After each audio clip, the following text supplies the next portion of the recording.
নমস্কার, আমি প্রত্যয় একটা এক্সক্লুসিভ আপডেট অক্ষয় কুমারকে নিয়ে সেটা তোমাদের জন্য নিয়ে এসেছি। বিষয়টা হচ্ছে 6 বছর আগে ধর্মা প্রোডাকশন থেকে একটা কাজ এসেছিল যেটার নাম হচ্ছে কেসারি। দেখো, অক্ষয় কুমারের কিন্তু আমিও বিরাট বড় একজন ফ্যান, এবং অক্ষয় কুমারের যেরকম টাইম পিরিয়ড চলছে, অক্ষয় কুমার সেরকম যে হিট বা সুপারহিট কোনো কাজ দিতে পারছে সেটা কিন্তু একদমই না। হ্যাঁ, তিনি কাজ করে যাচ্ছেন, কিন্তু সেই কাজগুলো কিন্তু বক্স অফিস নাম্বার দিতে পারছে না, এবং কন্টেন্টগুলো ভালো হওয়া সত্ত্বেও না পাবলিকের একটা এক্সপেকটেশন কমে গেছে, এবং অক্ষয় কুমারকে নিয়ে একটা ভ্রান্ত ধারণা হয়ে গেছে যে অক্ষয় কুমার এখন আর সেরকম জনারে ফিরতেই পারছে না, সেটা অ্যাকশন হোক বা কমেডি হোক। এবং নানা মানুষ নানা রকম মতামত রাখছে যে অক্ষয় কুমারকে আবার সেই কমেডি অবতারে দেখতে চাই।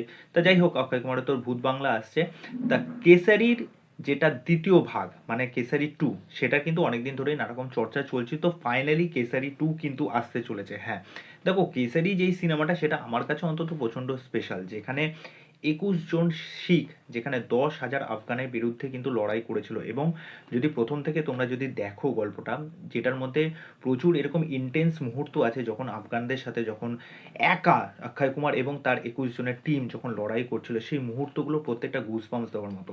এবং একটার পর একটা শিখকে যেভাবে মেরে ফেলা হচ্ছিল, দেখো, তারা কিন্তু সেই পোস্টটার থেকে কিন্তু ছেড়ে চলে যেতে পারতো, ওকে, কিন্তু তারা কিন্তু লড়াই করেছিল সেই আফগানদের বিরুদ্ধে, যাতে তারা সেই পোস্টটা যাতে দখল না করতে পারে। তা যাই হোক, ওভারঅল কেসারি আমার কাছে একটা ওয়েল এক্সপিরিয়েন্সড একটা সিনেমা, যেখানে অক্ষয় কুমারের পারফরমেন্স তো একদম ফেনোমেনাল ছিল। এবং মানে অক্ষয় কুমার ছাড়া ওই অ্যাকশন সিকোয়েন্সগুলো কে আপলিফট করতে পারতো এটা সত্যি আমার জানা নেই। তা যাই হোক, সেরকমভাবে হয়তো বক্স অফিস নাম্বার দিতে পারেনি, তাই এটা নিয়ে ডাউট আছে, আমাকে সেটা দেখতে হবে যে কেসারি সেই সময় কতটা কালেকশন করতে পেরেছিল। তা যাই হোক, বক্তব্য বিষয় যেটা হচ্ছে কেসারি টু, যেটা কিন্তু ফাইনালি আসতে চলেছে। আজকে হচ্ছে 23 মার্চ, কালকে হচ্ছে 24 মার্চ। এবার কালকে কিন্তু কেসারি টু এর টিজার আসবে। তা এটাই হচ্ছে সবচেয়ে বড় মানে গুড নিউজ। তা দেখা যাক টিজারটা কখন আসবে। আমার যতদূর মনে হচ্ছে হয়তো 12টার দিকে হয়তো দিতে পারে, অথবা বিকালের বা সন্ধ্যার দিকে দিতে পারে। তা যাই হোক, কেসারি নিয়ে তোমাদের কি মতামত, কেসারি টু নিয়ে তোমরা কতটা এক্সাইটেড, এবং কেসারি সিনেমাটা কি সত্যি তোমাদের কিরকম লেগেছে সেই বিষয়ে কিন্তু অবশ্যই আমাকে কমেন্ট করে জানিও। তো চলো, আজকের এই ভিডিও এই অবধি, পরবর্তী ভিডিওতে আবার দেখা হচ্ছে। বাই।